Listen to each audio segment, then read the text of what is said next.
दुनिया की सबसे बड़ी पार्टी अपने कुनबे को चुस्त और दुरुस्त करने जा रही है। देश भर में इस समय बीजेपी के 18 करोड़ सदस्य हैं, जिसकी संख्या आज 0 हो जाएगी। प्रधानमंत्री मोदी पहले सदस्य बनकर बीजेपी सदस्यता अभियान का आगाज करेंगे।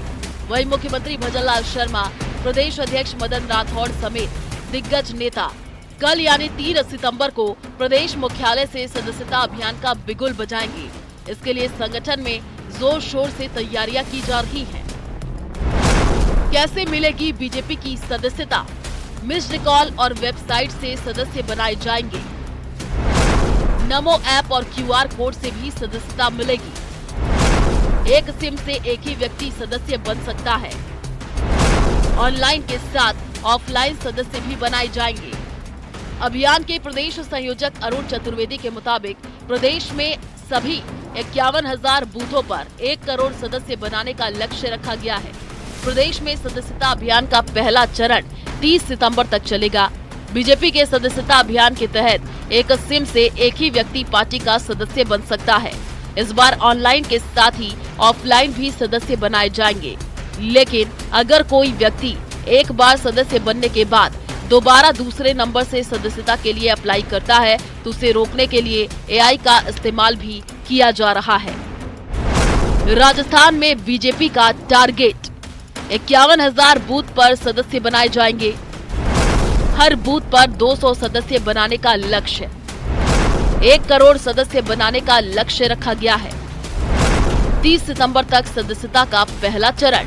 पार्टी के देश के यशस्वी प्रधानमंत्री श्रीमान नरेंद्र मोदी जी को भारतीय जनता पार्टी के कार्यालय में पार्टी के राष्ट्रीय अध्यक्ष और इस सब अभियान के राष्ट्रीय प्रमुख विनोद तावड़ी जी सदस्य बनाएंगे। और उसके बाद ये जो नंबर है 8800002024 ये चालू हो जाएगा, हम सब सदस्य बन सकते हैं। हमने इसके बाद 3 तारीख को प्रदेश में भी मुख्यमंत्री जी, प्रदेश अध्यक्ष जी और पार्टी के वरिष्ठ नेता वसुंधरा जी, उनको हम पार्टी के प्रदेश कार्यालय में सदस्य बनाएंगे। यहाँ पे इसकी शुरुआत होगी। महासंपर्क अभियान इसके साथ जोड़ करके घर घर जाकर लोगों को बना। पार्टी ने तय किया है कि 51,000 से अधिक बूथ हैं, एक बूथ पर कम से कम 200 लोगों को सदस्य बनाने का कम से कम तय किया है। अगर इस चीज़ को हम बात करें तो जो लक्ष्य तय किया है उसको पूरा करेंगे। प्रदेश में इस समय बीजेपी के करीब 1 करोड़ 30 लाख सदस्य हैं। वहीं इस बार 1 करोड़ सदस्य बनाने का लक्ष्य दिया गया है। दरअसल बीजेपी में किसी भी व्यक्ति की स्थायी सदस्यता नहीं होती है। हर व्यक्ति को 6 साल के लिए पार्टी का सदस्य बनाया जाता है। सदस्यता अभियान के जरिए पार्टी प्रदेश में बूथ को मजबूत करने का भी काम करेगी।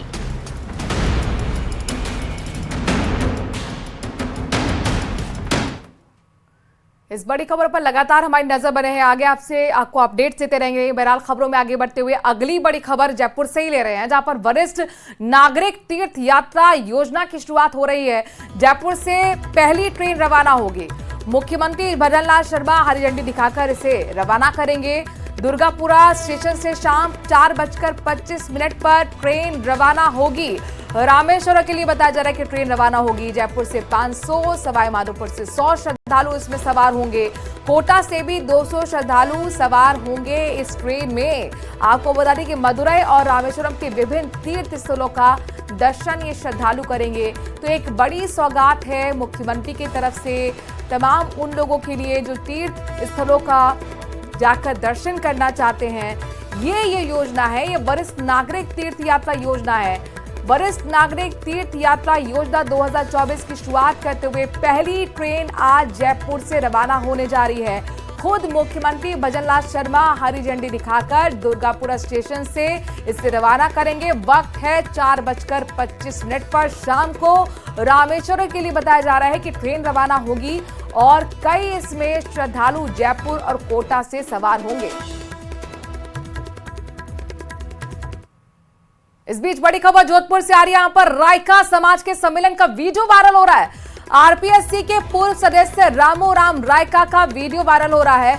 आरपीएससी सदस्य रहते समाज के लोगों की मदद का दावा किया जा रहा है। इंटरव्यू के दौरान समाज के लोगों की मदद करने का दावा किया गया है। जोधपुर के रावण का चबूतरा में रायका सम्मेलन का आयोजन हुआ था। एसओजी ने आरपीएससी के पूर्व सदस्य रामू राम रायका को गिरफ्तार कर लिया है और गिरफ्तारी के बाद ये वीडियो अब वायरल हो रहा है। आपको बता दें कि रायका की आज कोर्ट में पेशी भी होनी है।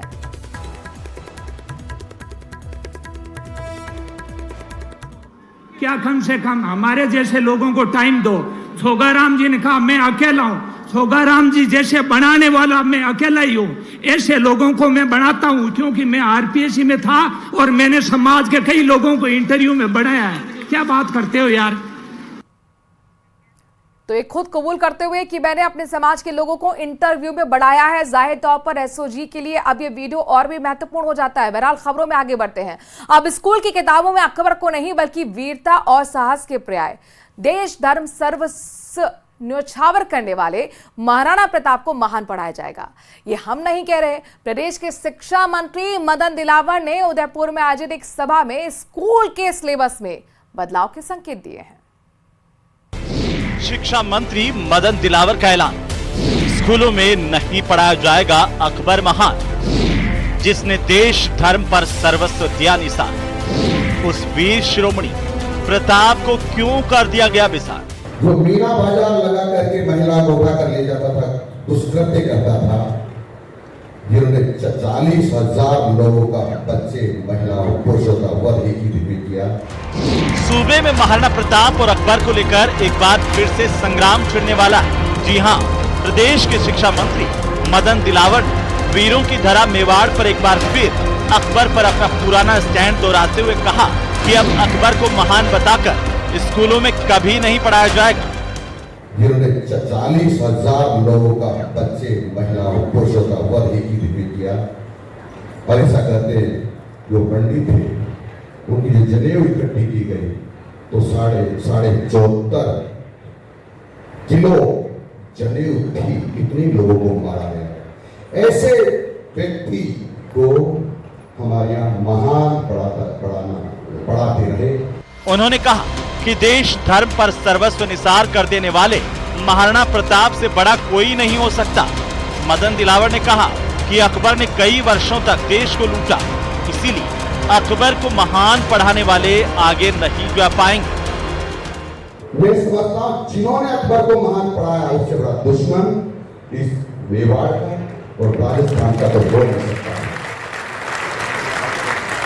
मैं आपके सामने शपथ लेकर के निवेदन करता हूं, अब राजस्थान की किसी भी किताब में कभी भी अब अकबर लुटेरे आक्रमणकारी बलात्कारी को सम्मान नहीं किया जाएगा। महाराणा प्रताप से बड़ा कैसे हो सकता है वो लुटेरा आक्रमक आक्रांता। दिलावर इससे पहले भी अकबर को लेकर बयान देते रहे। दिलावर ने कहा ऐसे इंसान को कैसे महान कहा जा सकता है जो मीना बाजार लगाता था और महिलाओं को उठा ले जाता था। दिलावर ने कहा जिन्होंने अकबर को महान पढ़ाया, उससे बड़ा कोई इस मेवाड़ और राजस्थान का दुश्मन हो नहीं सकता। उम्मीद के मुताबिक कांग्रेस ने मदन दिलावर के बयान पर कड़ा पलटवार किया। शिक्षा मंत्री जी शिक्षा की गुणवत्ता को लेके, महात्मा गांधी अंग्रेजी विद्यालयों के अंदर भर्ती को लेके, नामांकन को बढ़ाने के लेके, विद्यार्थियों की सुविधाओं को लेके, स्कूलों में बुनियादी सुविधाओं को लेके, इन मुद्दों पे चर्चा के अलावा तमाम मुद्दों पे चर्चा करते हैं। मदन दिलावर कहते रहे हैं कि अकबर एक दुष्कर्मी था और दुष्कर्मी कभी महान नहीं हो सकता। दिलावर कहते रहे हैं कि जिन लोगों ने पहले किताबें लिखी उनकी मानसिकता गुलामी की रही हो, इसीलिए उन्होंने अकबर को महान बताया। मदन दिलावर इतिहास से छेड़छाड़ की जांच के लिए कमेटी बनाने का भी ऐलान कर चुके हैं। दिलावर शिक्षा में भारतीयता और संस्कार शामिल करने के पक्षधर रहे हैं, जबकि कांग्रेस इस कवायद को संघ का एजेंडा बताने की कोशिश करती रही है। Bureau report, news 18 Rajasthan. और अब आपको लिए चलते कोटा, जहां पर नदी किनारे मगरमच्छ का स्ट्रीट डॉग पर अटैक का वीडियो सामने आया है। वीडियो कैथून की चंद्रलोई नदी का बताया जा रहा है, जहां नदी किनारे पानी पीने गए स्ट्रीट डॉग पर मगरमच्छ ने अचानक से हमला बोल दिया। मगरमच्छ स्ट्रीट डॉग को अपने जबड़े में फंसाता हुआ नजर आ रहा है। उससे पहले ही डॉग अपनी जान बचाकर वहां से भाग निकला। चंद सेकंड का ये वीडियो अब सोशल मीडिया पर जमकर वायरल हो रहा है। कोटा के पास चंद्रलोई नदी में अनगिनत खूंखार मगरमच्छ हैं। बताया जा रहा है कि कैथूर के पास से गुजर रही चंद्रलोई नदी के किनारे झाड़ियों में से होता हुआ डॉग पानी पीने पहुंचा तो मगरमच्छ ने स्ट्रीट डॉग पर हमला कर दिया। नदी से कुछ ही दूरी पर खड़े किसी शख्स ने अपने मोबाइल कैमरे में तस्वीर कैद कर ली। वीडियो में दिखाई दे रहा है कि स्ट्रीट डॉग मौत को मात देकर कैसे वापस लौट गया।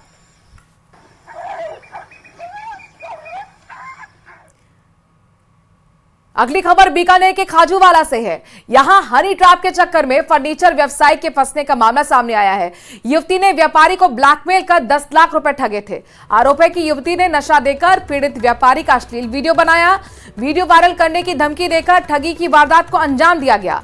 तो वहीं मामले में पीड़ित व्यापारी ने मामला दर्ज करवाया है।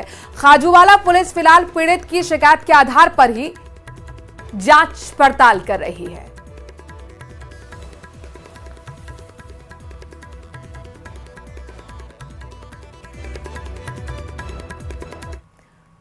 भारत में आए दिन धर्मांतरण से जुड़े कार्यक्रम होते रहते हैं और इसी कड़ी में एक और कार्यक्रम का खुलासा हुआ है। लेकिन इत्तला पाकर मौके पर पहुंची पुलिस ने पूरे खेल पर पानी फेर दिया। ये रिपोर्ट देखिए।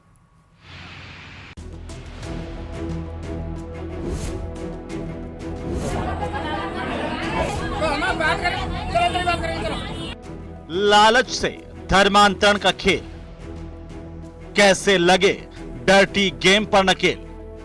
भीड़ जुट चुकी थी, व्यवस्थाएं जुटाई जा रही थी, तभी मौके पर पुलिस पहुंच गई। डर्टी गेम उजागर हो गया। भरतपुर धर्मांतरण का नया अड्डा बनता जा रहा है। यह हम नहीं बल्कि वहां से आई तस्वीरें कह रही हैं। तस्वीरें बयाना कस्बे के भीमनगर कॉलोनी की हैं। यहां के एक निजी मकान में करीब 100 लोगों को धर्म परिवर्तन कराने की पूरी तैयारी थी, लेकिन इससे पहले कि धर्मांतरण की साजिश सफल हो पाती, पुलिस वहां पर पहुंच गई।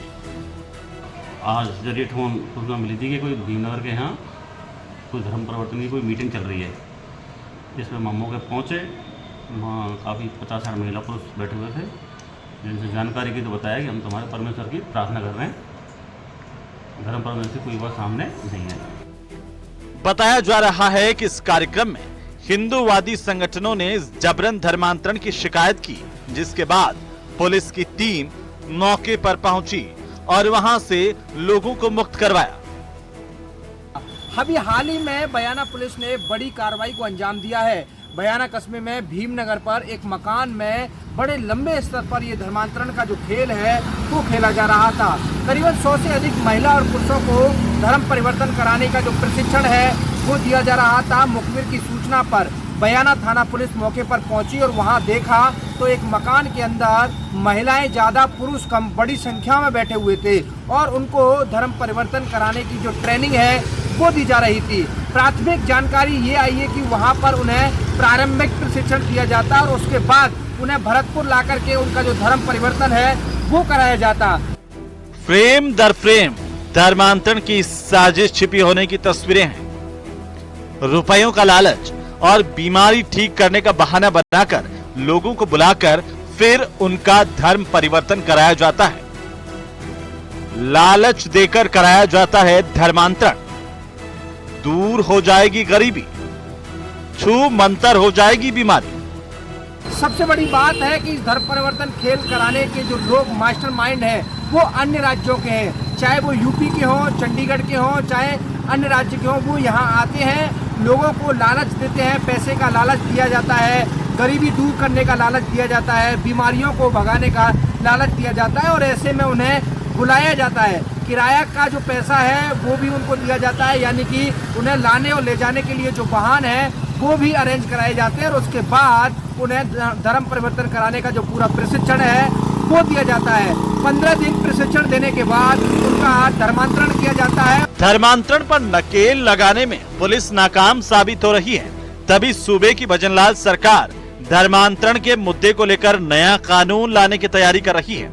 इसे लेकर सरकार ने सुप्रीम कोर्ट में हलफनामा भी दायर किया है। जब कार्रवाई की जाती है तो ये लोग ग्रामीण इलाकों में जाकर के ये धर्म परिवर्तन कराते हैं। और जब ग्रामीण इलाकों में कार्रवाई की जाती है तो ये शहर के जितने भी मैरिज होम है, धर्मशालाएं हैं, वहाँ पर लोगों को एकत्रित करते हैं और वहाँ पर ये धर्म परिवर्तन कराते हैं। इसके जो मास्टरमाइंड है उनको पहले मथुरा गेट थाना पुलिस ने गिरफ्तार किया था, लेकिन उससे छूट जाने के बाद फिर से वो धर्म परिवर्तन कराने लगे हैं। और बयाना पुलिस ने अब 2 लोगों को गिरफ्तार किया है और उनसे लगातार पूछताछ की जा रही है। पुलिस का कहना है कि पूछताछ के बाद जो आगे की कार्रवाई है वो की जाएगी। कैमरा पर्सन मनीष के साथ दीपक पुरी, न्यूज़ 18 भरतपुर।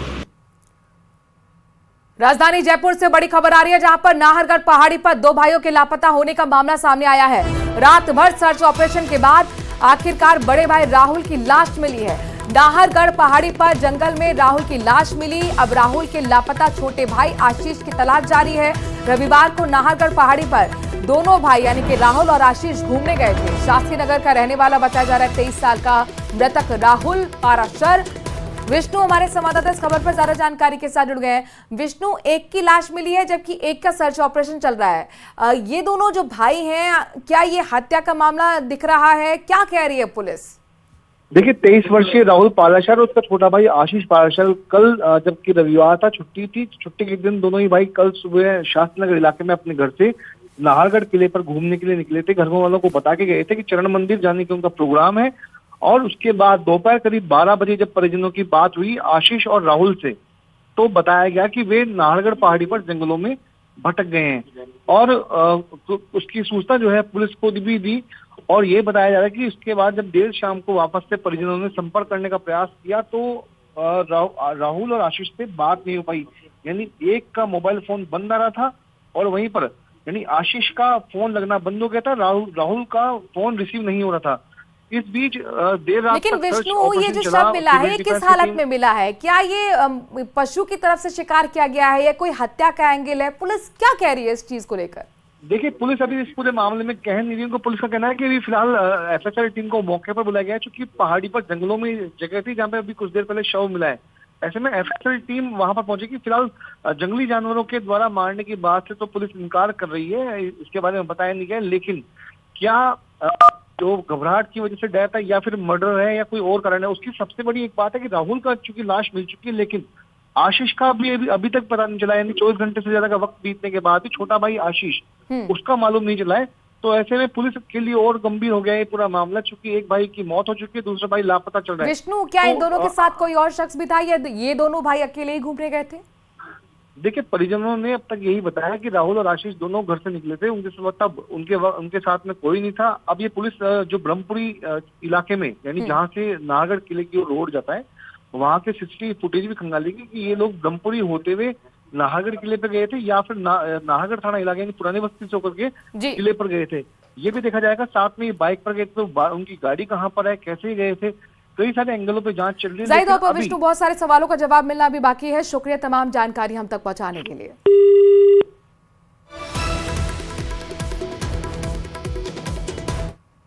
और देखिए, लगातार बारिश हो रही है, इसलिए बांध भी भरभरा कर यहां पर भरता हुआ नजर आ रहा है। बीसलपुर बांध से जुड़ी बड़ी खबर यह है कि जलभराव का जो स्तर है वो 314.59 मीटर पहुंच चुका है।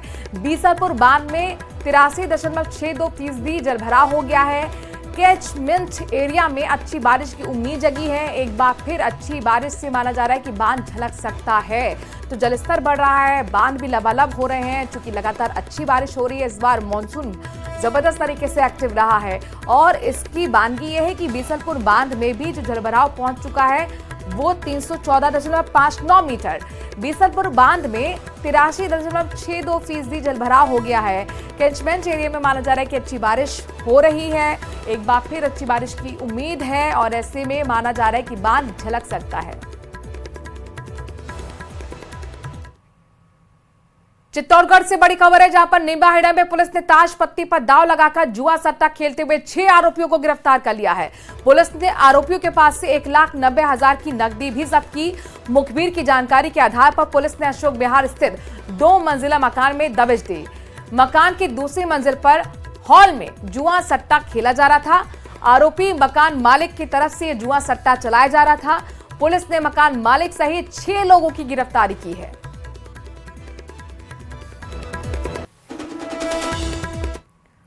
खबर डूंगरपुर से है, जहां पर दोबड़ा थाना क्षेत्र के पगारा गांव के पास बाइक सवार दो बदमाशों ने चलती बस पर सामने से बियर की बोतल फेंक दी। बोतल से बस का शीशा टूट गया। घटना में ड्राइवर समेत 2 लोग घायल हो गए। घटना के बाद बाइक सवार बदमाश फरार हो गए। ड्राइवर की रिपोर्ट पर पुलिस ने मामला दर्ज कर लिया है। पुलिस के मुताबिक निजी बस आसपुर से डूंगरपुर की ओर जा रही थी। इस दौरान पगारा गांव के पास बाइक सवार 2 बदमाश ने बस पर बोतल फेंककर फरार हो गए।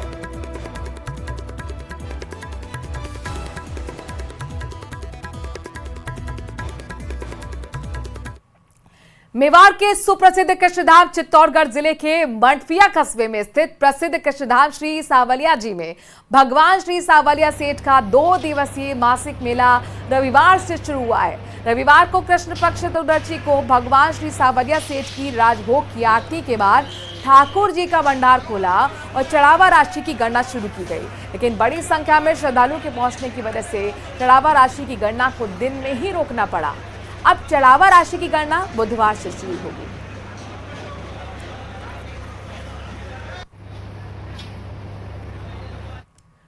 भारतीय सेना अब जल्द ही स्वदेशी ASMI गन से लैस होने जा रही है। सेना की उत्तरी कमान ने इस स्वदेशी गन को खरीदने के लिए 4 करोड़ 26 लाख रुपए का ऑर्डर दिया है।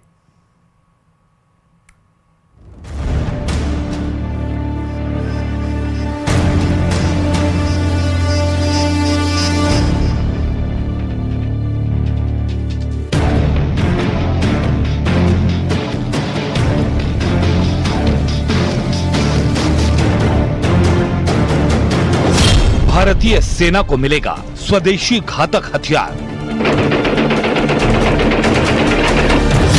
सब मशीन कार्बाइन से मिलेगी नई ताकत।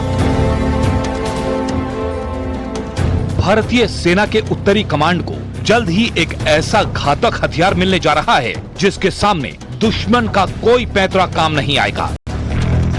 इसका नाम है अस्मी गन।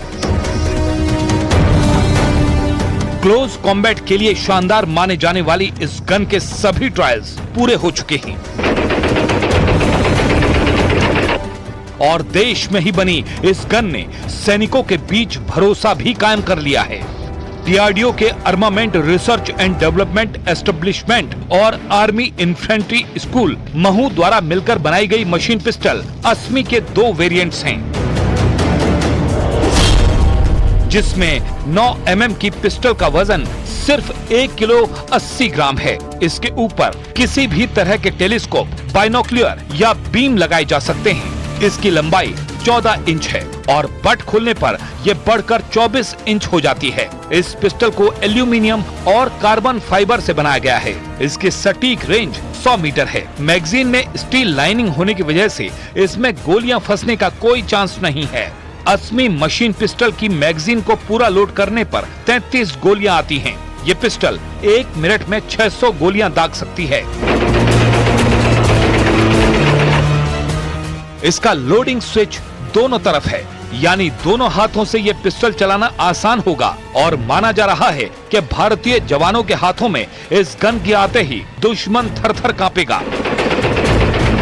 बताया गया कि इसे सिर्फ 4 महीने में बनाया गया है और इसकी प्रोडक्शन कॉस्ट भी 50,000 से कम है।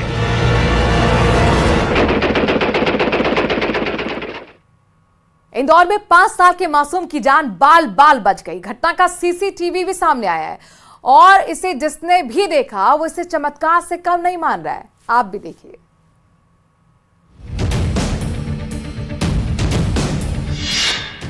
लड़खड़ाया फिर गिरा।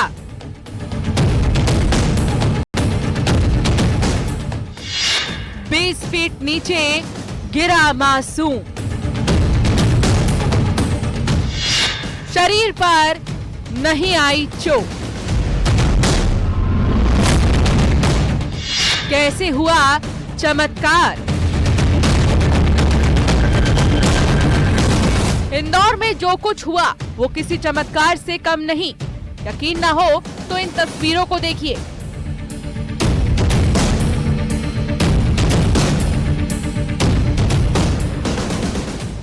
साल का मासूम कमरे से निकलता है, वो लड़खड़ाता है, बैलेंस बिगड़ने पर वो लोहे की सीढ़ी से नीचे गिरने लगता है और फिर बिल्कुल नीचे पहुंच जाता है।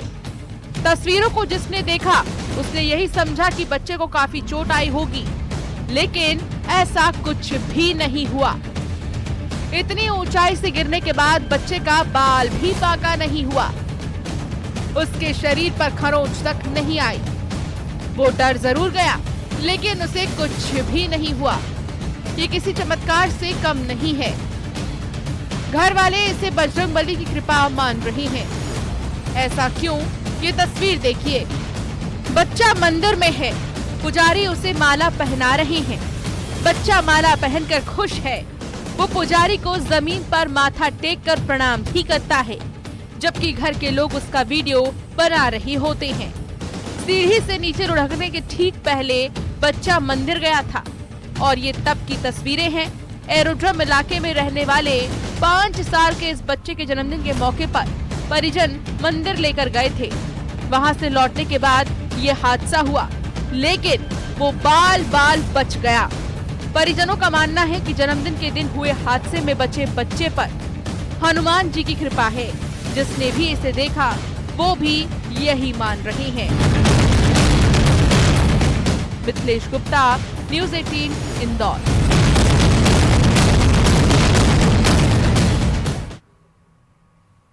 जाको राखे साइया, मार सके ना कोई। और इसी के साथ मारो राजस्थान में आज के लिए इतना ही। आगे देखिए बिग ब्रेकिंग।